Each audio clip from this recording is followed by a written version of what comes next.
Hello everyone, here I am discussing one of the most important topic of journal, that is trade discount, cash discount. Trade discount हमें किस पे मिलता है? Bulk purchase पे, और ये बुक्स ऑफ अकाउंट्स में शो नहीं होता, यानी कि जनरल में इसको शो नहीं किया जाता, ना ये डेबिट होता है ना ये क्रेडिट होता है। कैश डिस्काउंट किस पे मिलता है? प्रॉम्प्ट और अर्ली पेमेंट में या ऑन दी स्पॉट पेमेंट में। ये बुक्स ऑफ अकाउंट में शो होता है। ये दो तरह का होता है, discount allowed, discount received. Allowed debit होता है क्योंकि एक्सपेंस होता है, रिसीव्ड क्रेडिट होता है। ठीक है, जैसे बल्क परचेज का मतलब क्या है? आपने एक पेन 10 रुपीज़ का खरीदा, ठीक है, 12 पेन कितने के हो गए? 120 के। अगर आपने पूरे 12 के 12 पेन खरीदे हैं, सामने वाले ट्रेडर ने आपसे 120 लेने की बजाय 100 रुपीज़ ले लिए, तो 20 रुपीज़ का क्या हो गया? Trade discount. जब आप बल्क में परचेज करते हो, जो डिस्काउंट मिलता है उसको हम क्या बोलते हैं? Trade discount. अब कुछ एक एग्जांपल के थ्रू मैं आपको समझाऊंगी कैसे ये जर्नल एंट्री में नहीं शो होता, वो जर्नल एंट्री में शो होता है। फर्स्ट, गुड्स सोल्ड करी राम को, लिस्ट प्राइस मतलब कॉस्ट प्राइस आपका 10,000 का था, आपको ट्रेड डिस्काउंट कितना मिला? 10%। देखो 10,000 का 10% 1,000, 9,000 आ गया। जनरल एंट्री क्या बनी? Ram account debit to sales 9,000 9,000। देखो ट्रेड को ना मैंने डेबिट करा ना क्रेडिट करा, सिर्फ अमाउंट में से डिडक्ट करा। ये जर्नल एंट्री में शो नहीं होता। नरेशन लिख लो नीचे, being goods sold. Clear? Trade discount journal entry में नहीं शो होता। ये देखो यहाँ पे मैंने नहीं शो करा। नेक्स्ट है goods sold to Ram for cash 10,000 at 5% cash discount. ठीक है, अब पार्टी का नाम भी आ गया, कैश भी आ गया। वैसे तो देख के पता चल रहा है कैश ट्रांजेक्शन है। एक बात याद रखना, जो कैश डिस्काउंट होता है वो हमेशा कैश पेमेंट पे मिलता है। चाहे आप पेमेंट कैश के थ्रू करो चाहे बैंक के थ्रू करो, आपको कैश डिस्काउंट कैश पेमेंट पे लगाना है, क्रेडिट पेमेंट पे नहीं। अब इसमें एंट्री बनेगी cash account debit, discount account debit to sales. ये कैसे बनी? 10,000 की गुड्स थी, 5% 500, 9,500 की पड़ी आपको। 10,000 की सेल, 9,500 आपने कैश पे करा, डिफरेंस कितना बचा? 500। ठीक है, अब डेबिट साइड शॉर्ट थी, आपने सेल करी है, किसी से पैसे रिसीव करे हैं, तो आपने डिस्काउंट क्या करा? अलाउ सॉरी, इसलिए ये डेबिट हुआ। Cash account debit, discount allowed account debit to sales. अब ये तो सिंपल थी कि ट्रेड डिस्काउंट है या अकेला कैश डिस्काउंट है। अब जो नेक्स्ट एग्जांपल है, इसमें कैश डिस्काउंट भी है और ट्रेड डिस्काउंट भी है।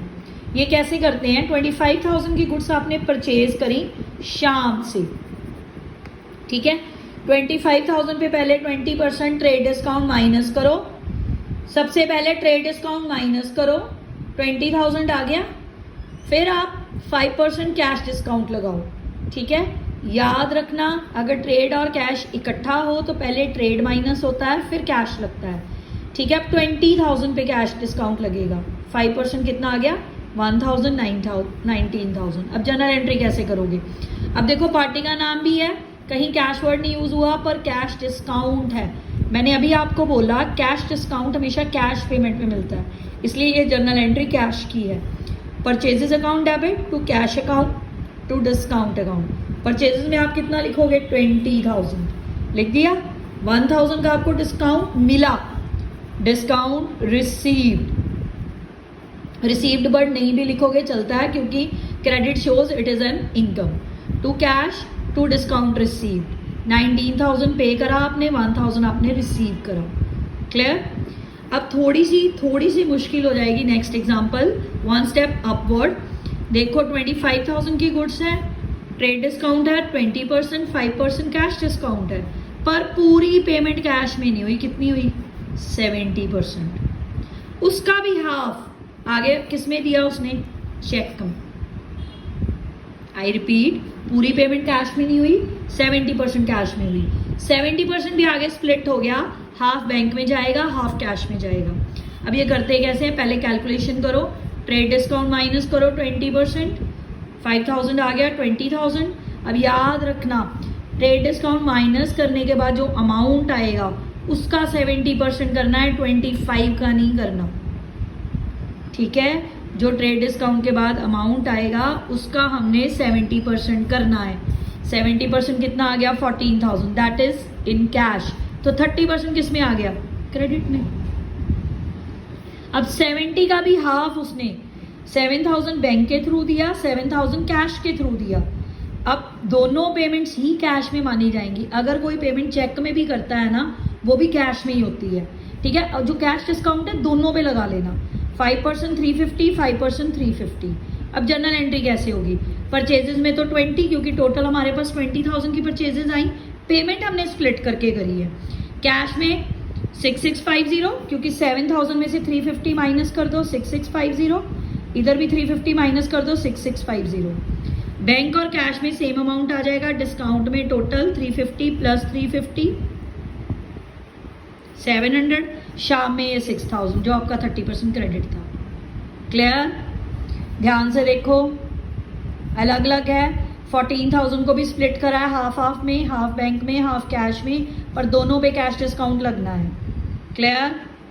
अब नेक्स्ट केस, अब गुड्स हमने पंकज को, अब सेल की, पहले परचेज की एंट्री करी ना, अब सेल की एंट्री देखो। गुड्स सोल्ड करी आपने पंकज को, लेस प्राइस 50,000 पे, less 20% trade discount, 10% cash discount, receive 20% by cheque, ठीक है। दोनों डिस्काउंट दे रखे हैं। पूरी पेमेंट कैश में नहीं हुई, कितनी हुई? सिर्फ 20%।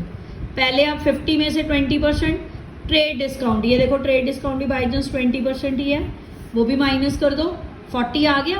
अब 40 मैंने पहले भी आपको बताया, ट्रेड डिस्काउंट माइनस करने के बाद जो अमाउंट होता है उसको स्प्लिट किया जाता है। अगर पेमेंट पार्शियल हो रही है, कहने का मतलब है पूरी पेमेंट कैश में नहीं हो रही, पार्शियल हो रही है, तो ट्रेड डिस्काउंट माइनस करने के बाद जो अमाउंट आता है उसको स्प्लिट किया जाता है। 20% कैश, 80% क्रेडिट। जो कैश में है कैश डिस्काउंट सिर्फ उस पे देना, जो कैश में है कैश डिस्काउंट सिर्फ उस पे देना। कैश डिस्काउंट कितना है? 10%। 88,000 का 10% 800, 7200, 32,000 के आपका डेटर आ गए शाम। क्लियर? अब लिखना कैसे है? शाम account debit, cash account debit, discount account debit to sales. Sales में तो पूरा 40,000 लिख दो। कैश में कितना आएगा? 7200, डिस्काउंट में 800, शाम में 32। देखो मैंने लिख दिया। क्लियर? अब नेक्स्ट लास्ट केस, पंकज को आपने गुड्स सोल्ड करी 50,000 की, ट्रेड डिस्काउंट है 20%, माइनस कर दिया, फिर 40 आ गया। अब 5% कैश डिस्काउंट है, पर यहाँ पे भी पेमेंट 60% हुई है। 60% का भी 1/3 हमने चेक में लिया है तो कैश पेमेंट चाहे चेक में दी है, पर है कैश पेमेंट, यानी कि हमें टोटल 60% कैश में आया है, 40% क्रेडिट में चला गया। 40,000 का 60% 24, ये 40,000 का करना है, ठीक है। 60/100 ये हमने करा 40% 40,000 का, ठीक है। 16,024। अब 1/3 आप बैंक में डाल दो, रिमेनिंग आप कैश में डाल दो। डिस्काउंट दोनों पे लगाना है, याद रखना कैश डिस्काउंट दोनों पे लगता है, चाहे चेक के थ्रू पेमेंट क्यों ना हुई हो। 24,000 का 1/3 कितना आ गया? 8,000। 8 पे 5% 400, 7,600 बैंक में आ जाएगा। 16,000 का 5% 800, 15,200 कैश में आ जाएगा। 16,000 पंकज में आ जाएगा, डेटर है हमारा ये। याद रखना 24,000 का 1/3 करा है यहाँ पे मैंने, 24,000 का, ठीक है। क्लियर हो गया? अब एंट्री कैसे करनी है? पंकज अकाउंट डेबिट 16,000, कैश में कितना आया था? 15,200, बैंक में 7,600। अब डिस्काउंट दोनों को प्लस कर दो, 800 प्लस 400, ये डिस्काउंट में 1,200, सेल्स में पूरा 40,000। all these are very important entry from trade and cash discount point of view। ध्यान से पढ़ना, ध्यान से वीडियो को देखना, सारे कंसेप्ट क्लियर हो जाएंगे। बस याद रखना अगर कैश और ट्रेड इकट्ठा आ रहा है तो पहले ट्रेड माइनस होना है। अगर पार्शियल पेमेंट हो रही है तो partial payment trade discount minus करने के बाद जो बचा हुआ अमाउंट है उस पे लगाना है, ठीक है। चाहे चेक के थ्रू पेमेंट हो, कैश डिस्काउंट चेक पे भी लगेगा, कैश पेमेंट पे भी लगेगा। कैश डिस्काउंट कैश पेमेंट पे लगता है। Okay, clear? Thank you very much.